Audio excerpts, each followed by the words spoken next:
Aleluia, aleluia. Aleluia, aleluia.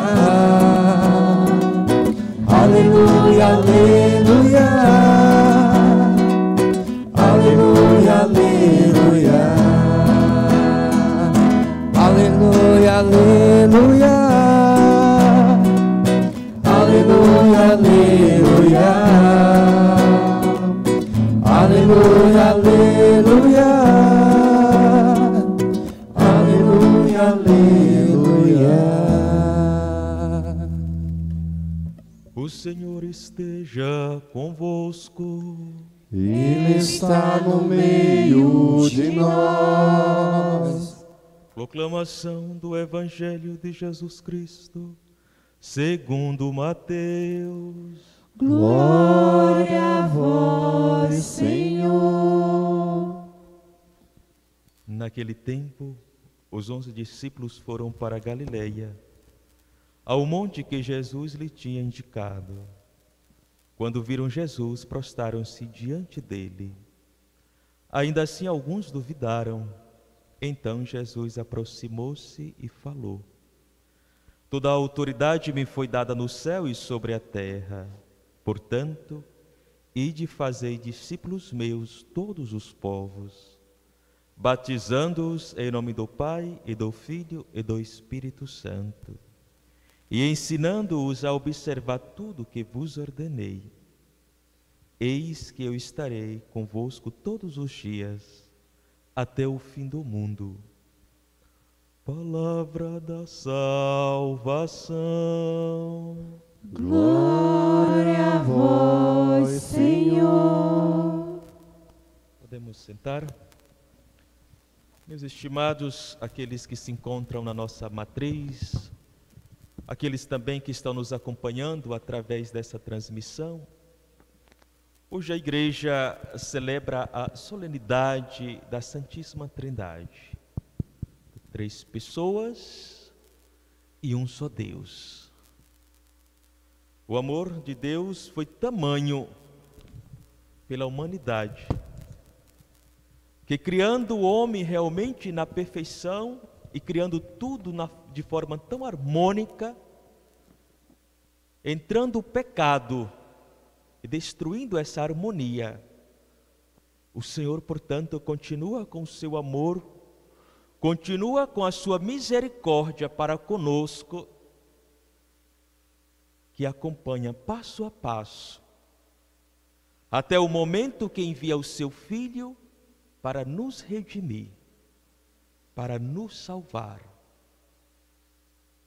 Esse cumprindo, portanto, a sua função e missão de Salvador entre nós, volta para o Pai, com a promessa de que realmente virá o Espírito Santo, como plenitude da igreja.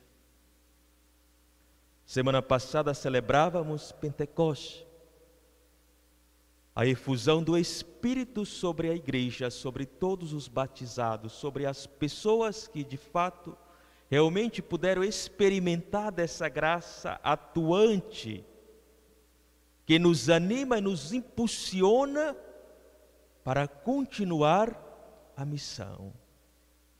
E cumprindo assim as palavras de Jesus, que não nos deixaria órfão.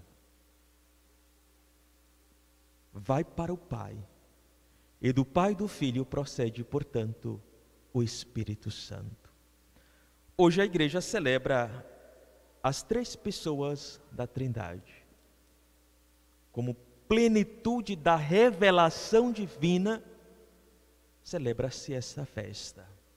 O Pai, o Filho e o Espírito Santo. 3 pessoas em um só Deus.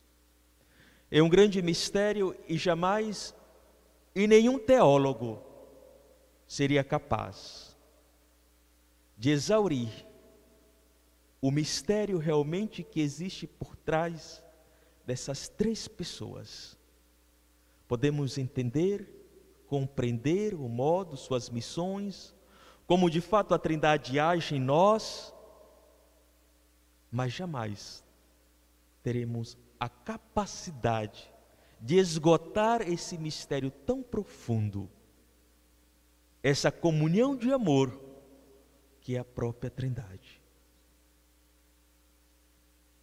Ora, meus caros, e quando teremos a possibilidade de esgotar, de ver, de presenciar, de contemplar esse mistério, que já não é mais mistério, será revelação total?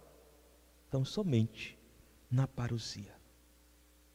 Aqueles que de fato, e aí a nossa esperança é que de fato todos nós possamos realmente participar da eternidade junto do Senhor, junto com o Senhor. E assim poderemos, sem sombra de dúvida, ver, contemplar essa comunhão de amor, esse mistério de unidade entre o Pai, o Filho e o Espírito Santo. Algo belíssimo. Mas enquanto estivermos aqui, temos apenas simples compreensões, mas na parousia, na eternidade, a totalidade desse mistério será revelada. Na primeira leitura temos esse relato, Deus que é tão maravilhoso, tão bom, faz questão de recordar ao profeta Moisés os feitos, cuidou, tirou aquele povo da escravidão, liberta, salva, conduz, está ali presente no Sinai, realiza os prodígios, santifica aquele povo, alimenta aquele povo.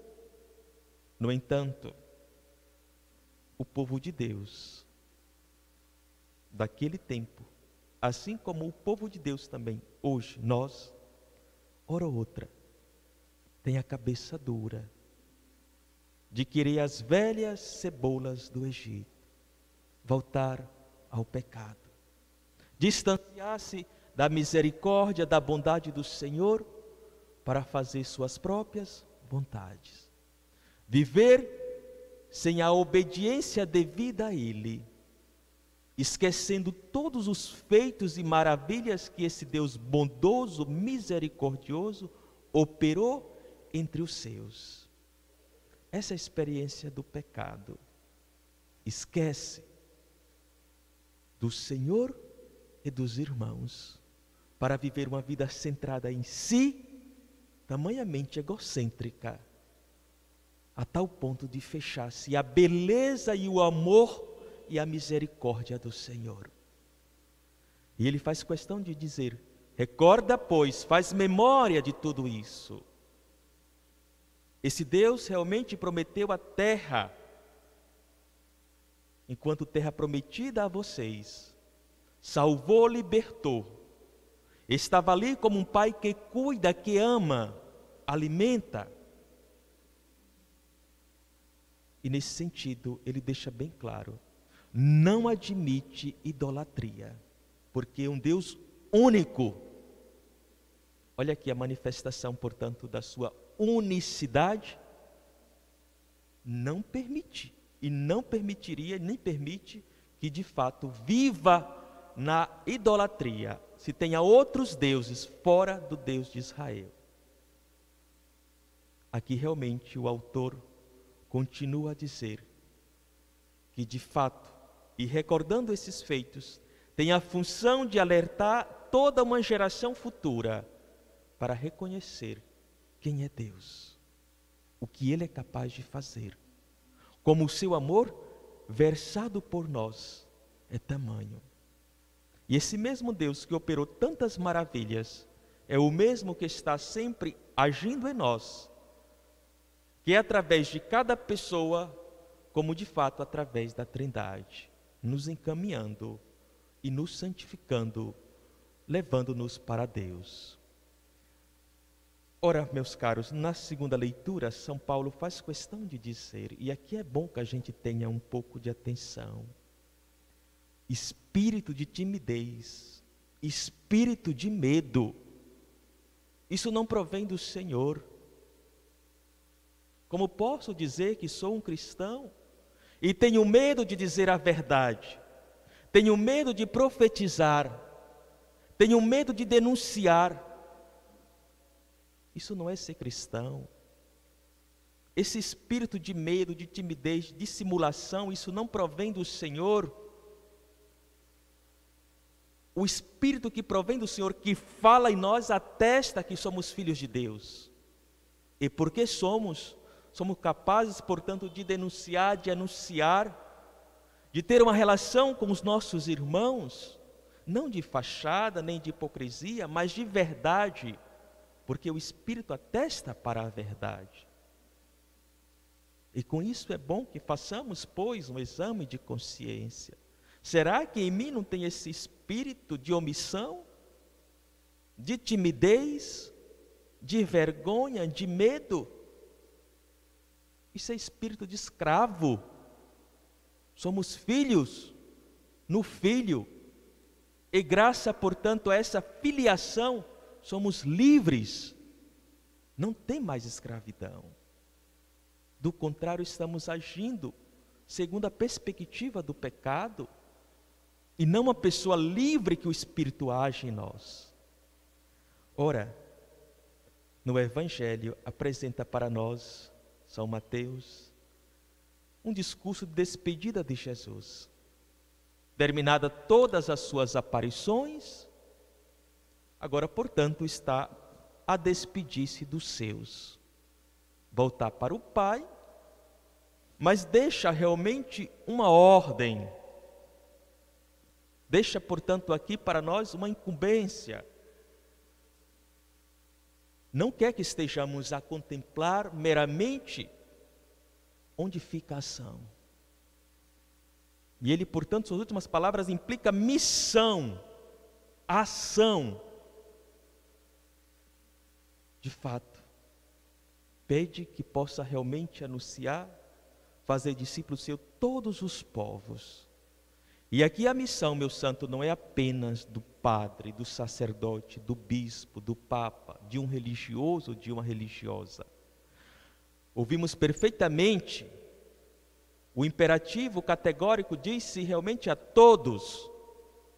Portanto, todo aquele que é batizado recebe essa função. E por que acreditar que isso não é função minha, é do padre, ou do missionário, da missionária?